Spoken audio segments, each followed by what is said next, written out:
Hello, how's it going? Thanks for clicking on the video. Today I'm going to be talking about Kiss's Music from the Elder. I know if you've seen my previous videos, I did some albums and music bashing, but I'm not going to be bashing this one. I really actually like this album. So I'm going to be doing a review for it and talking about Music from the Elder. It came out in November 1981. It was a really cool album. I did not get it then. I didn't buy it until like 1988.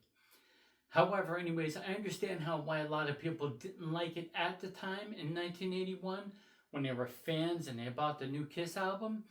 Because you got to think, the last several albums, you got to think, 1979 Dynasty of the Disco album, 1980 Unmasked, the pop album, and then here in 1981 is the experimental / concept album. So I could see how a lot of fans were turned off and people were kind of tired of Kiss at the time.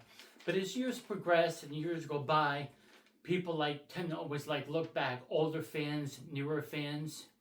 Me being a relatively newer fan back then during the 80s. And when you listen to the albums, years after, it gives you a whole different, you listen to it more with an open mind, I guess. And it was really one of those albums that I didn't actually even like at first either, but once I got used to it, I really started to like it. And each time throughout the years when I listened to it, I'm like, oh man, this is just a gem. And I was listening to it like crazy, like last year or 7-8 months ago. I listened to the album and it's awesome. It's an awesome album. So it didn't do too good on the charts. In the UK charts, it was charted at 51. America's charts, it was number 75. In Australia, it was like number 11. In Germany, it was number 10. And it did best actually in Norway, reaching number 7. So, did big in Norway. Maybe because of the music or that kind of like Nordic odd looking cover or whatever. Anyways, let's get right into the album. This album is an awesome album. It is Eric Carr's first album with Kiss and Ace Frehley's last album with Kiss. So that was kind of an odd, weird thing. It was the only album that Ace Frehley and Eric Carr played on together.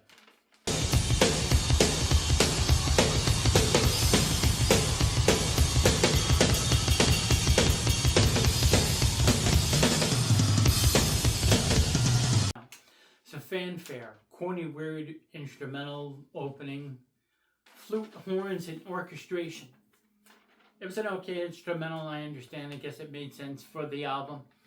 And that was the opening track. Next song, Just a Boy. That's a pretty good one. It's this kind of like ballad that Paul sings, and you could picture when he says, who steers the ship during the stormy sea, and it's like they're out to sea in the ocean, and it kind of fits that theme. It has that kind of like dark but slow theme to it. Odyssey is kind of an opera drama stage thing. It was like a Kiss musical. So that song is pretty good. It has a lot of different kinds of music and orchestration going on within the song. It was written by Tony Powers. He also put it on his album. The original version is up on YouTube. I didn't hear it until like several years ago. I thought it was kind of an interesting thing to actually hear it. I had no idea that it was a cover. I guess when people looked in the liner notes and saw Tony Powers, they figured it was just a co-writer. Well, he did co-write the song, but that he actually put it on his own album. Only You, which is an interesting song because Eric Carr is playing guitar on this one, from what I've read. Now, about the 3:30 mark, you can hear this like melody vocal line of Just a Boy. You heard that dun, dun, dun, dun, dun, and you're like, wow, that sounds like I'm Just a Boy. The vocal line for that, but it's in this song. I'm not sure if they did that on purpose, because they did that with a couple of the songs, but I'm not sure if they did it on purpose or it was just accidental. Or like, oh, well, that part got there, this part got here. Well, forget it. Who knows? But it's very interesting and it's a really good song. Next song, Under the Rose. It's a good, dark, enchanted one by Gene Simmons, and it just has this has really good vocals in it. There's just something about the song. It's a really cool song, and it just fits the album perfectly. I really like this one. It's definitely one of my favorites off the album. Song number 6, A Dark Light, the only Ace Frehley track on here, the one that Ace sings. I'm not really wild about the palm muted guitar intro. It was kind of a lame, boring intro. However, it's a really cool song. I like how Ace will kind of like talk some of the lyrics, and it just sounds kind of funny.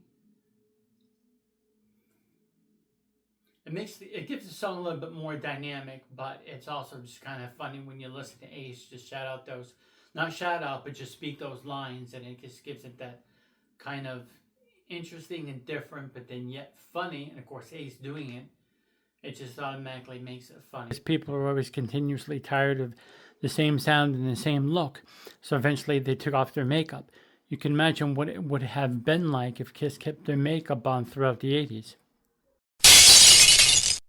World Without Heroes is a good ballad when Gene sings, and it's not like the most incredible song off it, but once again, it fits the album. It's a good song. The next song, The Oath, it's a good rocking one. Ace is playing bass on here, and within the song, you'll hear Paul sing the line, "There's no turning back from this Odyssey." So it's off the song The Oath, so when he mentions that part, that's another thing. Was that line supposed to be in the song Odyssey? Or is it supposed to be in The Oath? Who knows? Once again, not sure if it did that on purpose or if it was accidental.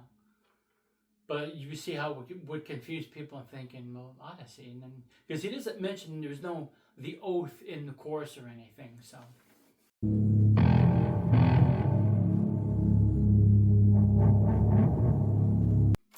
The next song, Mr. Blackwell, sung by Gene Simmons, has kind of like a scary intro, and just the bass line, even though it goes dun, dun, and it has that delay and echo in there. It's not an incredible bass line or anything, but it's just that bass sound with just that delay added. I was hitting those simple notes and then he's sliding. And he's not doing a bass slide where you hear like the fret go off, where you hear the frets go, but he just like lately has his hands on the finger, and you know the little rigid part of the strings here, just he scrapes it across the string like that.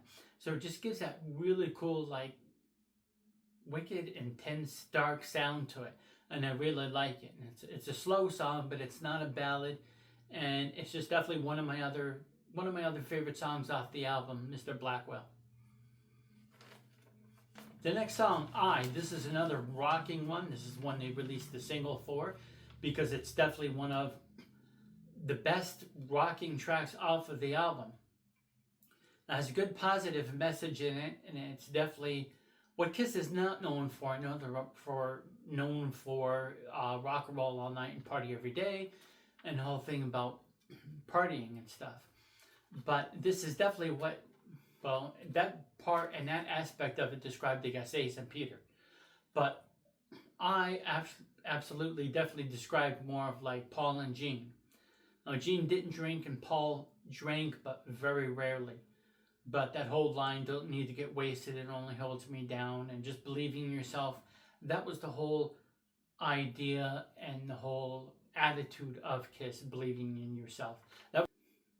So I definitely love that song. It's a cool, good rocking song with a good positive message. The next song, Escape from the Island. A good, instrumental jam. It was kind of a filler for this album. It was like a song that wasn't like completely done or fully done, but it's a good number. I don't mind it. So there's not really many songs off of this album that I really dislike. There's one, but I forgot. I forgot the name of the dang song that I don't really love that much. But 9 out of 10 of these songs are like really good songs. And, I think it's just fanfare because it's just an odd, corny intro. But it fits the album. So this album to me is a really cool concept. Do I get the concept specifically? No, I don't think anybody does. Even if you listen to it with the songs arranged in the correct manner. But a lot of newer fans like the album. A lot of newer fans, even probably like older fans. And I know there's been some people mentioned in the comments that they didn't like this when it came out, but it grew on them and they threw it on. They threw on the LP, or they threw it in the CD, or they rolled the tape and they listened to this album, was like, hey, yeah, you know what? This isn't actually a bad album. This is really a cool album. So That's really cool. Another thing that people have mentioned, and definitely what I think, it would be cool if instead of doing the avatars thing, they put their money into doing a movie on this. This is definitely one of those albums that deserves a movie, and something that could have been directed by Paul and Gene, and they put money into it, and just, find actors, find writers and directors, co-writers to help them out with ideas, and this really would have been a cool movie. This is the concept of what could have been if they didn't do the other dumb thing. Once again, just like in one of my other previous videos that I mentioned, I don't mind a sellout album here and there. I don't mind an experimental album here and there. As long as the band comes back alive and kicking ass on the next album, which is what Kiss did with 1982's Creatures of the Night. Tell me what you think of this album, and tell me what year you started listening to this or first heard this. If you first heard this in 1981, let me know. I don't care if it was even 2021. Let me know the year that you got into this album or first listened to it and what you thought of it. Thanks for watching. See you. $8. This is Japan, Nihon right here. And this is the katakana, so it's a ki and then su. And this su mark, TSU, it just means a double su, or that next vowel right there. So, ki, su, kissu. Your virgin soul!